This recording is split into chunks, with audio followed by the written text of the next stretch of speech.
मैं सबसे अनुरोध करूंगा कि थोड़ी इधर आ जाए। तकदीर का गम, दुनिया का सितम हर हाल में सहना पड़ता है। लाखों लवे दिल पर आए मगर खामोशी रहना पड़ता है। सभी महापुरुषों के चरणों में मेरा क्रांतिकारी जय भीम। समय का अभाव है इसलिए मैं जल्दी कर रहा हूँ। ए जान मत इतना गरूर कर, तुझ में तो दाग बहुत हैं और देवली से हम वो चांद लेकर आए हैं। जो वे दाग हैं वो है डॉक्टर अस्मिता सिंह जी। अमन बेच देंगे, चमन बेच देंगे।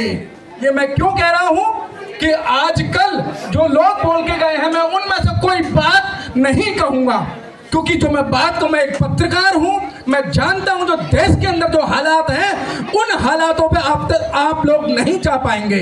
तो मैं फिर एक शेर के माध्यम से मैं कह रहा हूं, अमन बेच देंगे, चमन बेच देंगे। ए मेरे बहुजन के लोगों, ए मेरे ओबीसी के लोगों, यदि तुम सोते रहे तो ये मनुवादी लोग इस देश को ही बेच देंगे।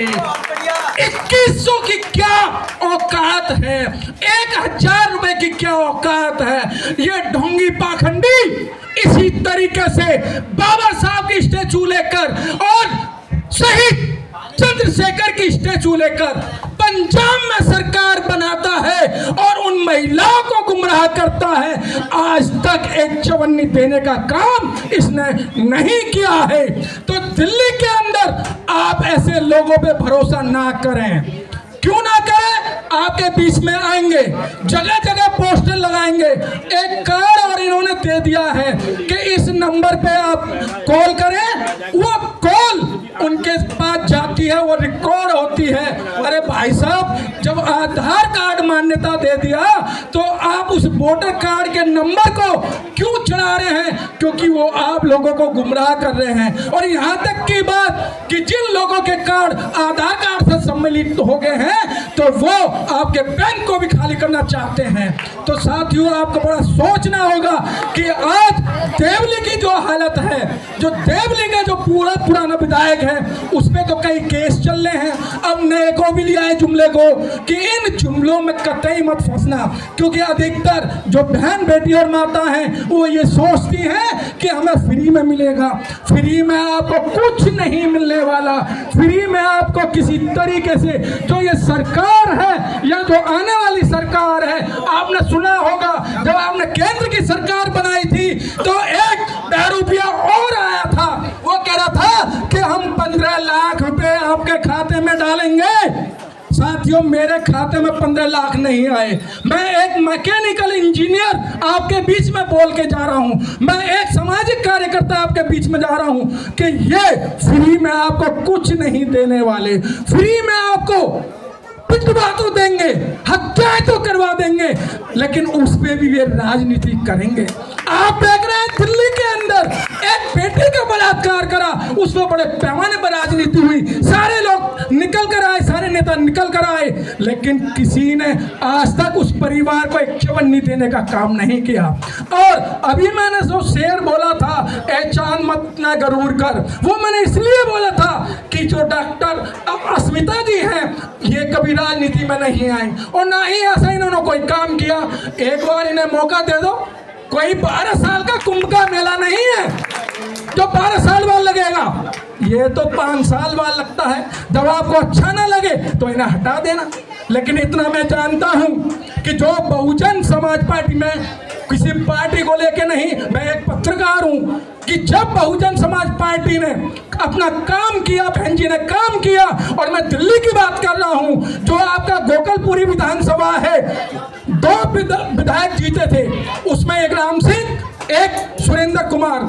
आज आप उस गोकलपुरी के अंदर जाके देख लें, बहुजन समाज पार्टी के विधायक ने जगह जगह पानी के सीवर बिछवा दिए, पानी की लाइन डाल दी, लेकिन उस विधानसभा के अंदर जितना काम सुरेंद्र ने करा वो आज तक काम नहीं हुआ। आज वो सुरेंद्र आम आदमी से 2 और विधायक हैं, काम नहीं करने दिया जा रहा। बहुजन समाज पार्टी ने डायरेक्ट कह दिया था आप काम करो, और उसमें विधानसभा के अंदर काम हुआ और एक नेता जो वो भाग गया था उसी समय, राम सिंह। तो साथियों, बहुजन समाज पार्टी काम करने से नहीं रोकती है। अगर, और मैं उम्मीद करता हूं यदि आपने एक बार ठान लिया और हिंदू मुस्लिम में ना बटे, क्योंकि जब वोट आता है ना तो ये कहते हैं यार ये तो हिंदू है, ये मुसलमान है, इसको वोट दे दो, उसको वोट दे दो। आप किसी में मत बटो, क्योंकि जब उत्तर प्रदेश के अंदर सरकार थी तो बहन जी ने किसी भी तरीके के झगड़े नहीं होने दिए। और आपको याद होगा बड़े बूढ़ों बुजुर्गों को, एक बार आपका दिल्ली का पानी काट दिया था। किन किन लोगों को याद है काटा ना दिल्ली का पानी? तो उस समय बहन जी की गिनती स्टार्ट हो रही थी। बहन जी ने मीडिया में आके खुद कहा मैं मुख्यमंत्री की शपथ लूं ना लूं, बाद में ले लूंगी, पहले उत्तर प्रदेश के लोग दिल्ली के अंदर बास कर रहे हैं तो उनका पानी खोल दिया जाए। पानी देने का भी काम आपकी बहन जी ने कहा था। अंत में समय ज्यादा हो रहा है, एक शेर के माध्यम से और मैं अपनी बात खत्म करना चाहता हूं। ना चिलमन से तुम झांको, बुजुर्ग जानते होंगे चिलमन किसे कहते हैं? पर्दे को। बहुत अच्छी बात। ना चिलमन से तुम झांको, ना चिलमन से हम झांके, यानी इस पर्दे से ना तुम झांको और ना इस पर्दे से हम झांके। ना चिलमन से तुम झांको, ना चिलमन से हम झांके, अरे लगा दो उस पर्दे में आग, ना तुम झांको ना हम झांके। तो साथियों, बड़ी आपसे मेहरबानी के साथ ये आपका पत्रकार भाई एक भीख मांगता है, क्योंकि इन लोगों से मेरा 20 साल पुराना रिश्ता है।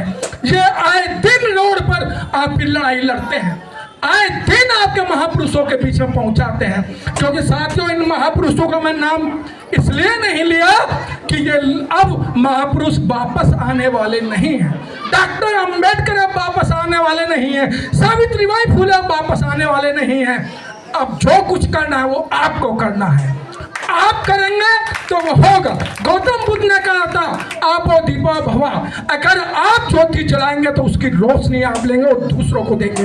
अगर दूसरे के ऊपर आप निर्भर रहेंगे आपका कभी भला नहीं हो सकता। मैं मैकेनिकल इंजीनियर मनोज पिप्पल आपसे वादा कर जाता हूं, अगर आपने डॉक्टर स्मृता को जिताया, डॉक्टर वीर सिंह के हाथ पक्के किए, तो जहां कहीं आपका काम हो, अगर ना हो तो मेरा करेवान वहीं आके पकड़ लेना कि भाई आप पत्रकार जी आप ऐसे कह के गए थे। क्योंकि काम लेना हम जानते हैं कि किस तरीके से काम होता है। तो ज्यादा बात ना कह के फिर कभी मौका मिला, क्योंकि ये